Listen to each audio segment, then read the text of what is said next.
विद्यार्थी मित्रांनो, या व्हिडिओमध्ये आपण बघणार आहोत वर्ग 8वा विषय भूगोल प्रकरण 2 पृथ्वीचे अंतरंग यावरील काही प्रश्न उत्तरे स्वाध्याय। चला तर बघूया हा टॉपिक। आणि विद्यार्थी मित्रांनो, जर आपण या चॅनलवर नवीन असाल आणि अजूनही जर आपण या चॅनलला सबस्क्राईब केलं नसेल तर अवश्य करा।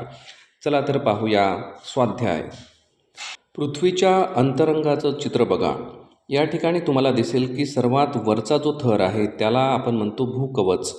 त्याच्या खालचा जो थर असतो म्हणजे पृथ्वीच्या पोटामधला त्याला आपण म्हणतो प्रावरण।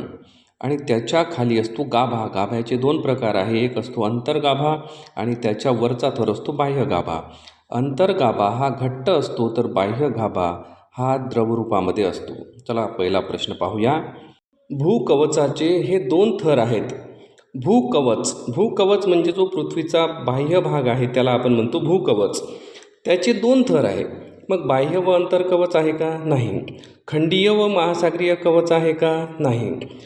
तर भूपृष्ठ आणि महासागरीय कवच, तर हे आहे त्याचं उत्तर। भूपृष्ठ म्हणजे सर्वात वरचा थर, जिथं आपण राहतो, आपण जमिनीवर चालतो, घरं बांधतो, सडक बांधतो, तो म्हणजे भूपृष्ठ।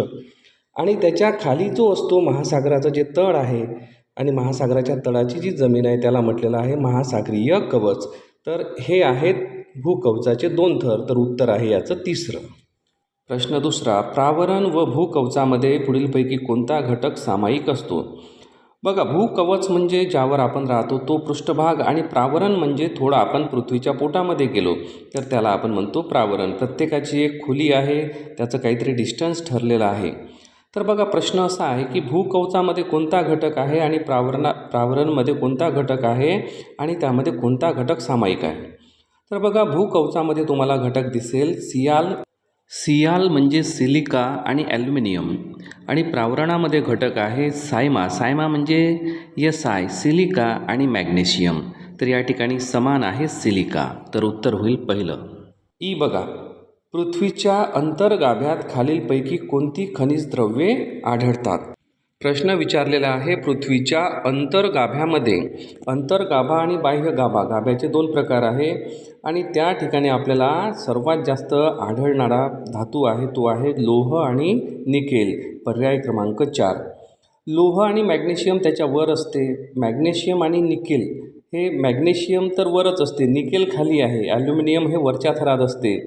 तर आपला पर्याय आहे या ठिकाणी लोह आणि निकेल, ज्याला आपण निफे म्हणतो, निफे NiFe, निफे म्हणजे निकेल आणि Fe म्हणजे फेरस, लोह।